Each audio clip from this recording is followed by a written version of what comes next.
Vito Rizzuto is the son of Nicola Rizzuto. Nicola Rizzuto was a very powerful mob figure, even in the 1960s and 70s in Montreal. Nicola Rizzuto was part of a faction within the Mafia in Montreal, which was then controlled by the Cotroni family.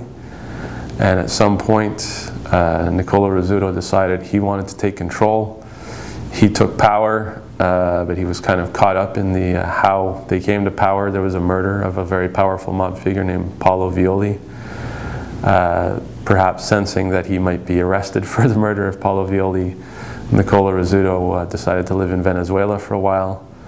And at the same time, somehow he made a decision that his son Vito would, the police theory is that it would be better off if Vito was in charge. He's a tall man, very charismatic guy, and Nicola Rizzuto seemed to think it's better if my son takes control of this. He would have more influence.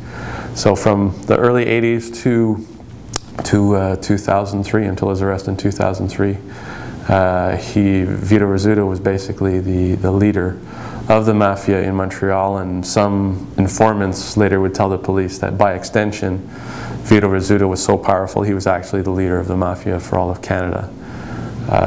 Whether that's true or not, it's debatable, but his influence obviously extended way beyond Montreal. If you're not the godfather of Montreal, as the federal government alleged in a court case, in writing, black and white, if you're not the godfather of Montreal, then what do you do? And he famously responded, "I'm the jack of all trades." There was a big investigation in New York of the Bonanno family. The FBI decided to target the whole Bonanno organization. They succeeded through these informants. They arrested 27 people. And by extension, because of the information they had on the 1981 murders, they could ask for Vito Rizzuto to be arrested and that he be extradited. And that's what happened. That's what got the ball rolling on his arrest.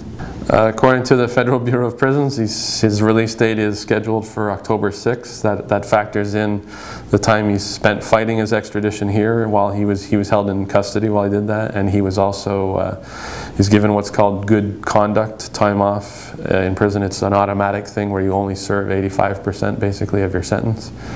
So October 6th is his release date for later this year. And he had a 3-year supervised release tacked on to his sentence when he was sentenced in 2007. But in reading other court judgments, it seems that the Canadian government can't apply that U.S. court order here in Canada. So as soon as Vito Rizzuto is brought back to Canada, he would essentially be a free man.